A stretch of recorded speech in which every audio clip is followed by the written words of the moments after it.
Welcome back to the channel. This is Spider. I'm a little bit annoyed right now. I'm gonna have to live stream this. This is a review for Rainbow Six Extraction. I probably will say this 2 times. Okay, so there is normally I don't want to talk about issues, but there is 2 issues I'm encountering.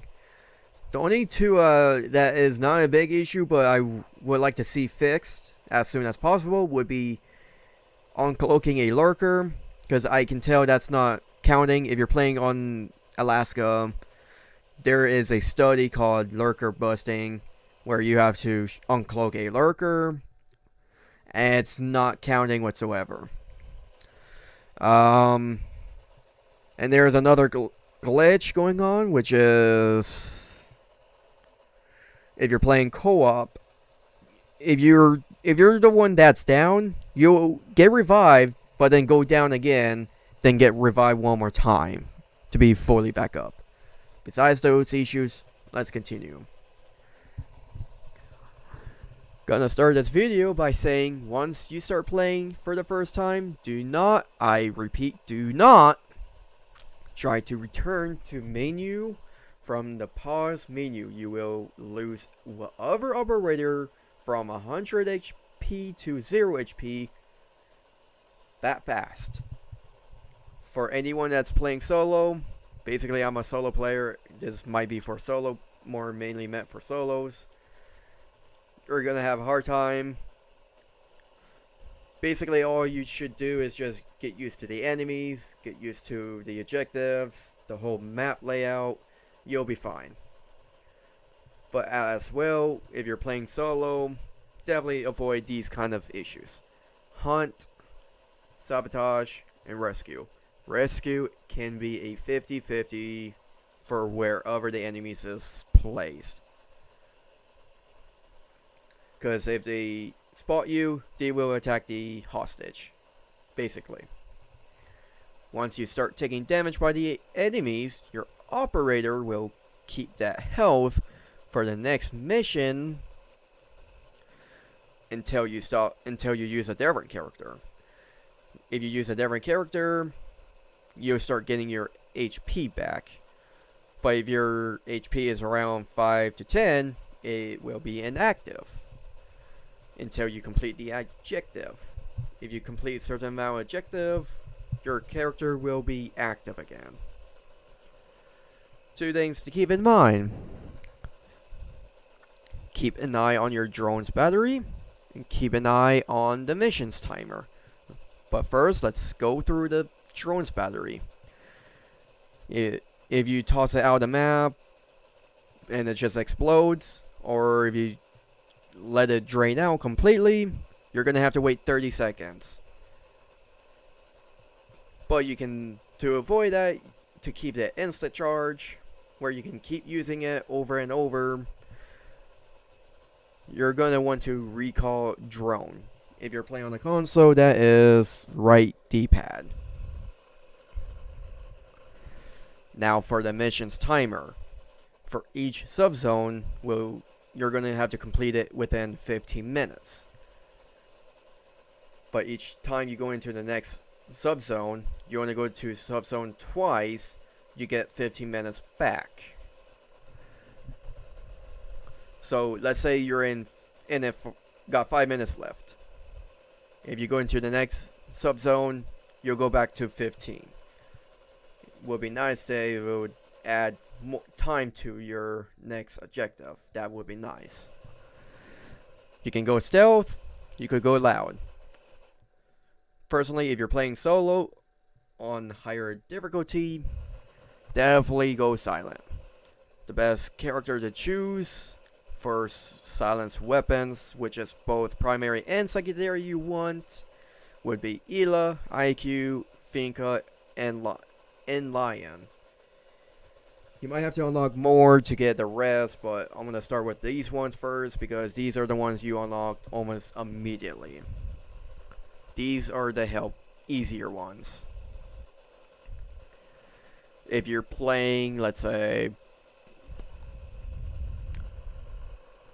give me a second. Okay, after I was playing Severe and Critical, they're the two upper difficulties. Solo, personally, I would recommend just avoid Gateway, Sabotage, Haunt, and Serial Scan. But if you want to go for them, make sure you have Fuse. You're going to need Fuse for ammo and firepower. Whether you're playing on solo or co-op run, make sure someone runs Fuse. You're going to need it. Parasite mutations.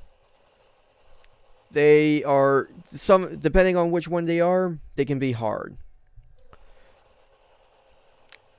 Starting on difficult threat level, keep in mind, anytime I say difficulty, they are threat levels in this game. On threat level Cretaceous to Critical is when you start getting mutation risk. Starting at Cretaceous, 50%. Severe, 75%. And then Critical is at 100%. So Severe and Cretaceous, you can get a breathing room. Critical, you get 0 breathing room. As I was playing, you get 7 mutation. Armored Nest, Caustic Spiral Overflow, Shamrock Fog, Potentious Sludge, Blinding Spore, and Cloaked Archines. Personally, I have not encountered Blinding Spore carriers. I don't know if this is a glitch or not, but whether it is or not, I just hope it can get fixed at some point. Personally, if you're playing co-op or solo, avoid, this is a must, avoid Cloaked Archines. They make it a lot more harder.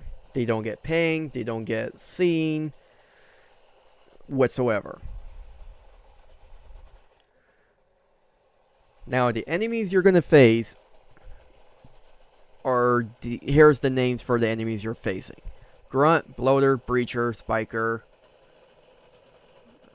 Lurkers, Rooters, Sowers, Tormentor, Apex, Smashers. Those are your enemies. From, you got the basics from, that will be on moderate to critical. These are your basics. Grunt, Bloater, Breacher, Spikers. And depending on the difficulty, technically, Sower and Rooters and Lurkers is technically a basic enemy. But when you're playing on but starting on Cretaceous, you start getting more enemies. Rooters,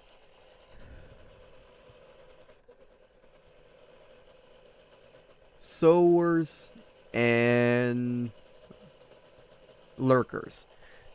They're going to be your new enemy from there to moving forward on threat levels. Severe and Critical, personally, it doesn't matter which of the two you choose, you're always going to get them. Tormentor, Apex, Smashers. Smashers are tanky. The only way to kill them technically is through takedowns. Now, speaking of that, each of these guys have weakness. Let's start with the basics. The first two enemies, Grunts, Spikers, and technically Rooters, you can shoot them in the head. For Rooters, you have to shoot back of their head. Or, make it more simple, their neck, if you're able to hit it. Bloaters and Breachers, they do have headshots, insta-kill, but it's their mouth. You want to be extra careful. Technically, there's spores on their, or I like to call it the puffs, on their back, which is green or green, red and green. Red is the Breachers, green is the Bloaters. You can insta-kill them that way, but you're going to attract some attention that way. Be careful when you deal with Bloaters. If you shoot their puffs, you will have to deal with toxic gas.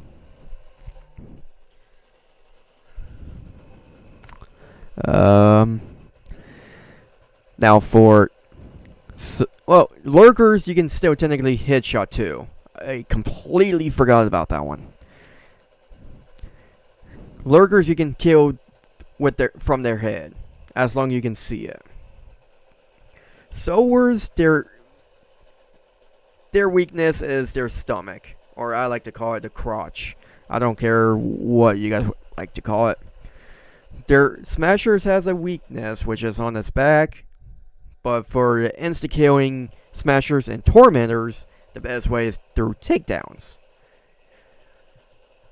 I like to call them assassinations. As I've been playing, Apex has no takedowns whatsoever.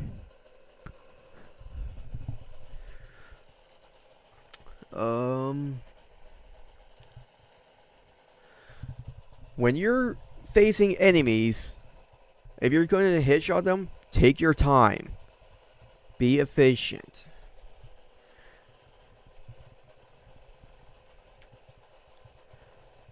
Some of the enemies will be moving. Grunts and spikers sometimes move, but bloaters and breachers will always be a moving target, so be careful what you do. If you're going to go in for a takedown, you must be slow, very slow, and extra quiet, so you don't get alerted. But at the same time, when you're doing a takedown, if you're playing on a console, or if you're playing with a controller, basically, you need the right joystick. You need to click on it as soon as it prompts up, so you can instantly kill them, which can be really useful for some of the enemies. Personally, as a solo player, this is a 10 out of 10. Really fun. If you're playing on the PC or Xbox, it's on the Game Pass. Definitely worth to look into. But if you're playing for co-op, basically 8 out of 10. And that's because of the issues. Like again, like I mentioned before, you're gonna have to deal with some issues for co-op. If you're playing with friends, family, like I said, you're gonna have to go down 2 times before they can actually fully revive you. Personally, that's a glitch. Hope that gets fixed. Who knows? Whatever enemies you're facing, I hope you're ready and fighting in better fighting shape. I hope this review helps for those who's looking forward to get this game. I hope this helps. This has been Spider. I hope you're enjoying your rest of your day.